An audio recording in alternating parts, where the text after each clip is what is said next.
Test-3. This is the IELTS listening test. You will hear a number of different recordings and you will have to answer questions on what you hear. There will be time for you to read the instructions and questions and you will have a chance to check your work. All the recordings will be played once only. The test is in 4 parts. At the end of the test, you will be given 10 minutes to transfer your answers to the answer sheet. Now turn to part 1.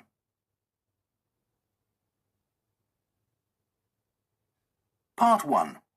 You will hear a man called Jack giving advice to a friend about surfing holidays. First, you have some time to look at questions 1 to 6.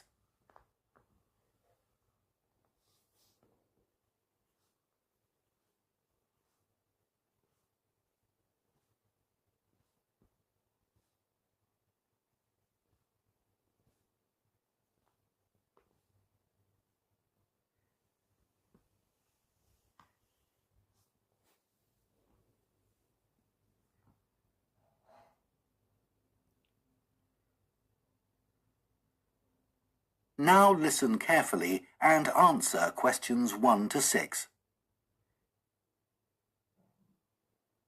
Jack, I'm thinking of taking the kids to the seaside on a surfing holiday this summer, and I wanted to ask your advice, as I know you're such an expert. Well, I don't know about that. But yes, I've done a bit of surfing over the years. I'd thoroughly recommend it. I think it's the kind of holiday all the family can enjoy together. The thing about surfing is that it's great for all ages and all abilities. My youngest started when he was only 3. Wow! But it's quite physically demanding, isn't it? I've heard you need to be pretty fit. Yes, you'll certainly learn more quickly and won't tire as easily. Well, that should be okay for us. You've been surfing a few times in Ireland, haven't you? Yes, there's some great surfing there, which people don't always realise. And which locations would you recommend? There seem to be quite a few. Yes, there are loads. Last year we went to County Donegal. There are several great places to surf there. What about in County Clare? I read that's also really good for surfing. Yes, it is. I've been there a few times. Most people go to Lahinch. My kids love it there. The waves aren't too challenging and the town is very lively. Are there good hotels there? Yes, some very nice ones. And there are also a few basic hostels and campsites. It's great if you need lessons, as the surf schools are excellent. Sounds good. Yes, and there's lots to see in the area, like those well-known cliffs. I've forgotten the name of them. Oh, don't worry. I can look them up. I've also been surfing in County Mayo, which is less well known for surfing, but we had a really good time. That was a few years ago when the kids were younger. There's a good surf school at Carraniskey Beach. How do you spell that? Carrowniskey.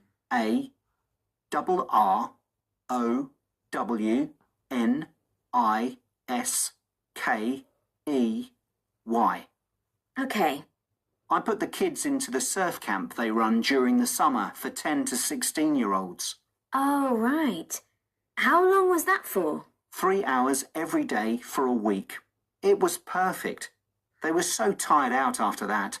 I can imagine. One thing we did while the kids were surfing was to rent some kayaks to have a look around the bay, which is nearby.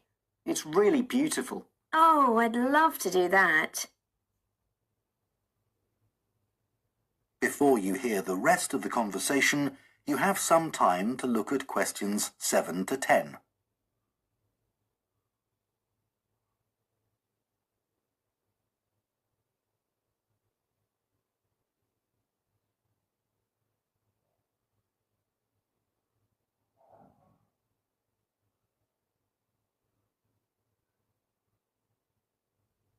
Now listen and answer questions 7 to 10. Now, the only time I went to Ireland, it rained practically every day. Yes, that can be a problem. But you can surf in the rain, you know. It doesn't have the same appeal somehow. Well, the weather's been fine the last couple of years when I've been there, but actually it tends to rain more in August than in the spring or autumn. September's my favourite month because the water is warmer then. The only problem is that the kids are back to school then. I know, but one good thing about Irish summers is that it doesn't get too hot. The average temperature is about 19 degrees, and it usually doesn't go above 25 degrees. That sounds all right. Now, what about costs?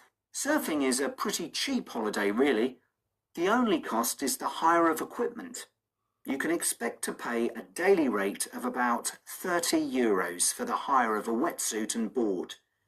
But you can save about €40 if you hire by the week. That's not too bad. No. It's important to make sure you get good quality wetsuits. You'll all get too cold if you don't. And make sure you also get boots. They keep your feet warm, and it's easier to surf with them on too. Okay, well, thanks very much for that. That is the end of part 1. You now have half a minute to check your answers to part 1.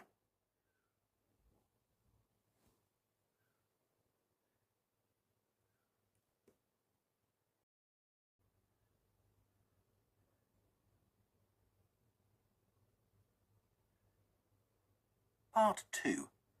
You will hear the manager of a childcare service at a primary school talking to parents at an open day about the school's childcare service offered before and after school. First, you have some time to look at questions 11 to 15.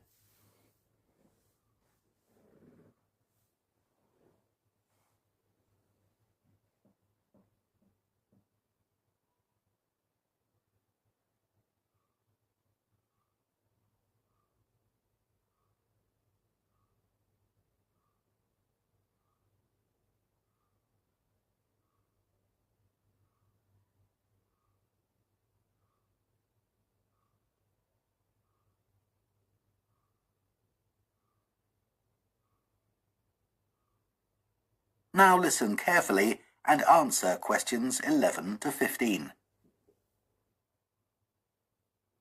Good afternoon.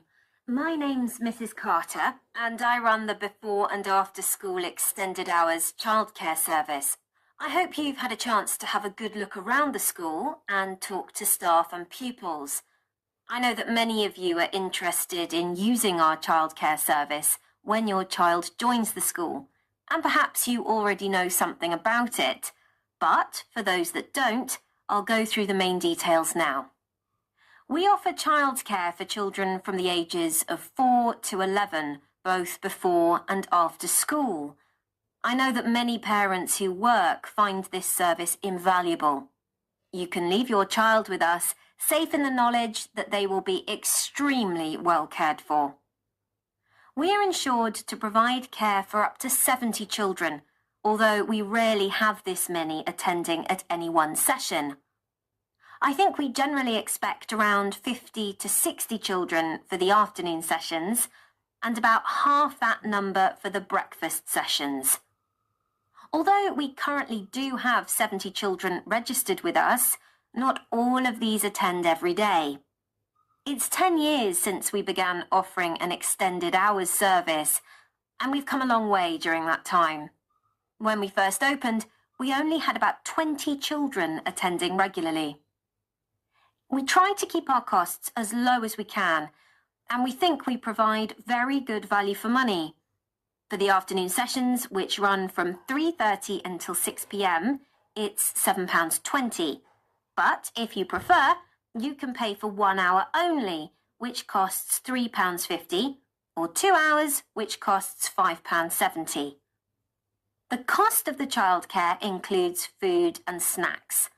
They'll be given breakfast in the morning and in the afternoon, a healthy snack as soon as they finish school. At 5 p.m, children are given something more substantial, such as pasta or a casserole. Please inform us of any allergies that your child might have, and we'll make sure they're offered a suitable alternative.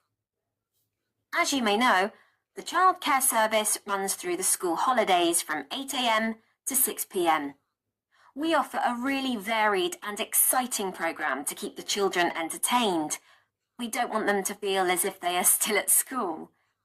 It will also feel different because they'll get the chance to make new friends with children from other schools. Spaces are available for them because a lot of our term time children don't always attend during the holiday. In the past, parents have asked if children over the age of 11 are allowed to come with their younger brothers and sisters, but I'm afraid we're unable to do this because of the type of insurance we have. Before you hear the rest of the talk, you have some time to look at questions 16 to 20.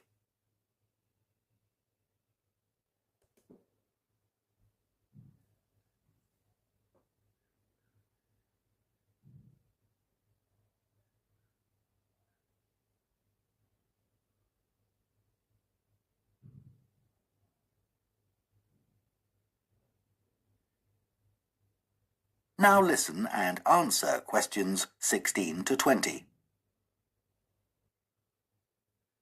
So now let me tell you about some of the activities that your child can do during the after-school sessions. As well as being able to use the playground equipment, computers, and the library, there is usually at least one special activity that children can do each day. For example, Spanish. We have a specialist teacher coming in every Thursday to give a basic introduction to the language through games and songs. She does 2 sessions, one for the over 8s and one for the younger children. This is the only activity which we have to make an extra charge for, but it's well worth it. Once a week, the children have the opportunity to do some music. We're very lucky that one of our staff is a member of a folk band. On Mondays, she teaches singing and percussion to groups of children. We do rely on parental support for this, so if any of you sing or play an instrument and would be prepared to help out at these sessions, we'd be delighted. Painting continues to be one of the most popular activities. To begin with, we weren't keen on offering this because of the extra mess involved, but children kept asking if they could do some art, and so we finally gave in. Art is great for helping the children to relax after working hard at school all day. Yoga is something that we've been meaning to introduce for some time, but haven't been able to find anyone available to teach it. Until now, that is. So we'll see how this goes. Hopefully, children will benefit in all sorts of ways from this. Cooking is another popular activity. They make a different sort of cake or pizza or bread each week. Although the younger children love doing it, we found that the mess was just too much. So we've decided to restrict this to the over 8s, as they are better able to clean up after themselves. That is the end of part 2. You now have half a minute to check your answers to part 2.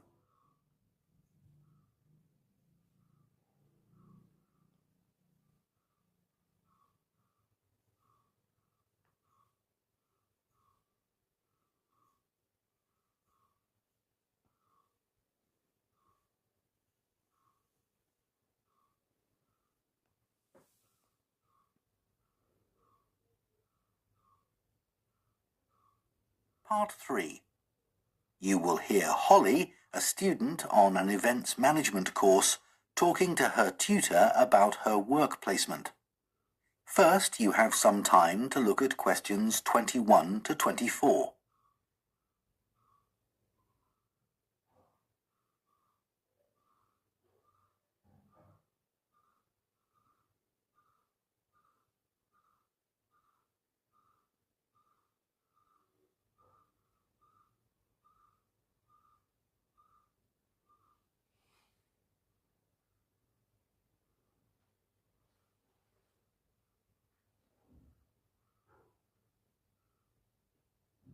Now listen carefully and answer questions 21 to 24. Hello, Dr. Green. I'm here to talk to you about my work placement. Oh, yes, it's Holly, isn't it? Yes, So, which work placement have you chosen? I decided to go for the Orion Stadium placement.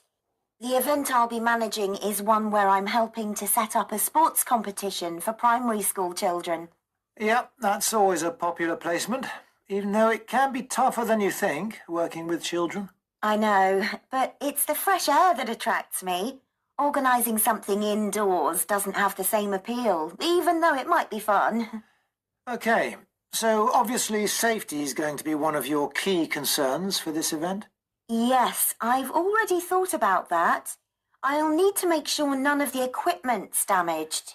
Ah, well, you'll be working with schools, so the equipment will be their responsibility. However, the grounds and what goes on there will be yours. Oh, I see. That'll include keeping everyone within the boundary once they're in their kit and on the field? Exactly. You'll need to inspect areas like changing rooms as well, for anything someone can trip over, but your main priority will be not to lose anyone. Right. I'll need staff to help with that. And don't forget about the spectators. I was thinking that many of them will be parents who could help run the event. I wouldn't rely on that. They'll be more interested in filming their children than volunteering.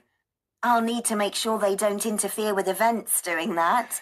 And that's not always easy, especially when a proud parent's trying to get a snap of their child and you want them to move elsewhere.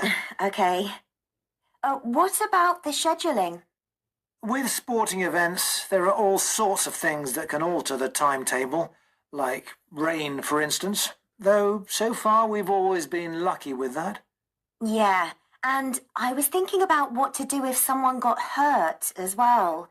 I know that last year that caused a terrible delay. You have to be prepared for such things.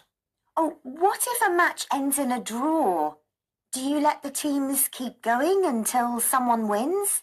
That'll be up to you. And again, you need to plan for it. Right. Before you hear the rest of the discussion, you have some time to look at questions 25 to 30.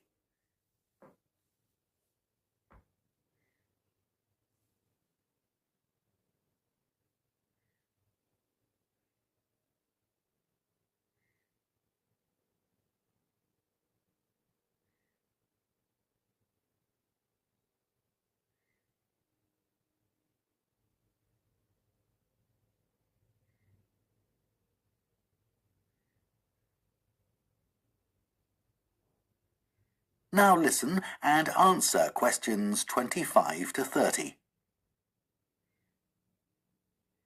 Now, the aim of your work placement is to give you the opportunity to develop the skills that an events manager needs. So, let's talk about those a bit. Well, I think my communication skills are pretty good. I can talk on the phone to people and book venues and that kind of thing. Good. Just remember, it isn't only about what you say. If you meet someone face-to-face and want to persuade them to be a sponsor, for example... Oh, I'll dress up for that, sure. Good. Let's go on to think about your organisational skills. You're working in a very people-based industry, and that means things won't always go to plan. I guess it's being prepared to make changes that matters. That's right. You may have to make an on-the-spot change to a timetable because of a problem you hadn't anticipated. Just do it, okay. How's your time management these days? I'm working on it. I'm certainly better when I have a deadline, which is why this work suits me. Yes, but it's how you respond as that deadline approaches. I know I've got to look calm, even if I'm in a panic. Just think to yourself, no one must know I'm under pressure. Yeah, even though I'm multitasking like crazy. Another skill that events managers need is creativity. Often your client has what we call the big picture idea, but it's up to the events manager to think of all the fine points that go to making it work. Right. So I need to listen carefully to that idea and then fill in all the gaps. That's right. And you'll have a team working under you. So another key skill is leadership. Your team may have lots of ideas too, but you've got to make the ultimate choices. Do we have refreshments inside or out, for example? Isn't it better to be democratic? It's a nice idea, but you have the ultimate responsibility. So believe in what you think best. Be prepared to say, yes, that's a good idea, but it won't work here. I see what you mean. What about the networking side of things? I know it's an area that a lot of students worry about because we don't have much experience to offer others. But even without it, you can still be an interesting person with useful ideas, and the more people you impress, the better. I guess that will help me when I apply for a real job. Exactly. Think ahead. Remember what your ambitions are and keep them in mind. Definitely. That is the end of part 3. You now have half a minute to check your answers to part 3.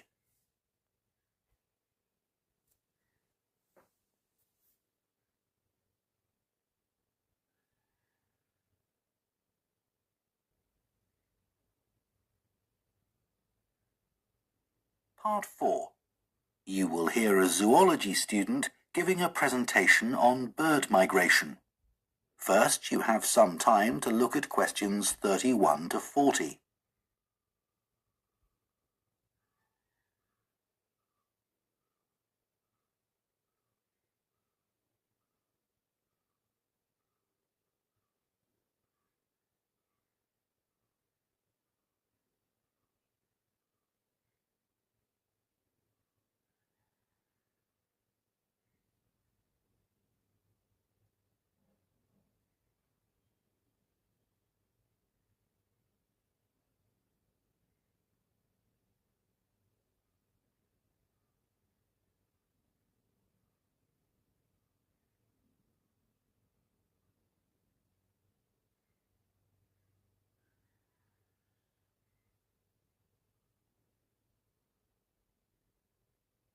Now listen carefully and answer questions 31 to 40.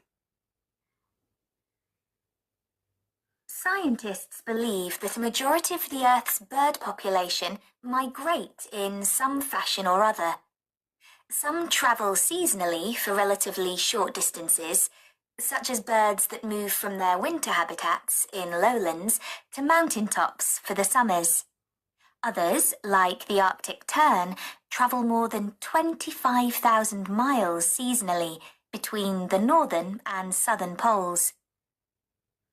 Bird migration has been studied over many centuries through a variety of observations. But until relatively recently, where birds went to in the winter was considered something of a mystery. The lack of modern science and technology led to many theories that we now recognize as error-filled and even somewhat amusing. Take hibernation theory, for example. 2,000 years ago, it was commonly believed that when birds left an area, they went underwater to hibernate in the seas and oceans. Another theory for the regular appearance and disappearance of birds was that they spent winter hidden in mud till the weather changed and food became abundant again. The theory that some birds hibernate persisted until experiments were done on caged birds in the 1940s, which demonstrated that birds have no hibernation instinct. One of the earliest naturalists and philosophers from ancient Greece was Aristotle, who was the first writer to discuss the disappearance and reappearance of some bird species at certain times of year. He developed the theory of transmutation, the seasonal change of one species into another by observing redstarts and robins. He observed that in the autumn, small birds called redstarts began to lose their feathers, which convinced Aristotle that they changed into robins for the winter and back into redstarts in the summer. These assumptions are understandable, given that this pair of species are similar in shape, but are a classic example of an incorrect interpretation based on correct observations. The most bizarre theory was put forward by an English amateur scientist, Charles Morton, in the 17th century. He wrote a surprisingly well-regarded paper, claiming that birds migrate to the moon and back every year. He came to this conclusion as the only logical explanation for the total disappearance of some species.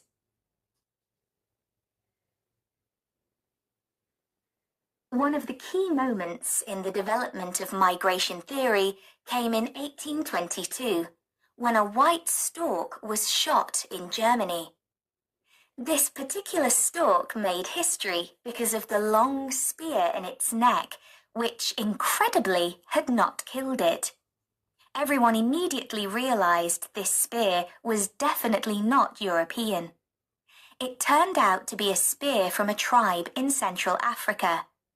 This was a truly defining moment in the history of ornithology, because it was the first evidence that storks spend their winters in sub-Saharan Africa. You can still see the arrow stork in the zoological collection of the University of Rostock in Germany. People gradually became aware that European birds moved south in autumn and north in summer, but didn't know much about it until the practice of catching birds and putting rings on their legs became established.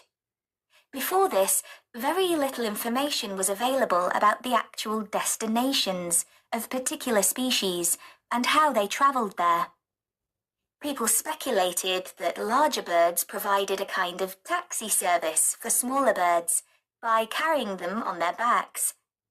This idea came about because it seemed impossible that small birds, weighing only a few grams, could fly over vast oceans. This idea was supported by observations of bird behaviour, such as the harassment of larger birds by smaller birds. The development of bird ringing by a Danish schoolteacher, Hans Christian Cornelius Mortensen, made many discoveries possible. This is still common practice today and relies upon what is known as recovery. This is when ringed birds are found dead in the place they have migrated to and identified.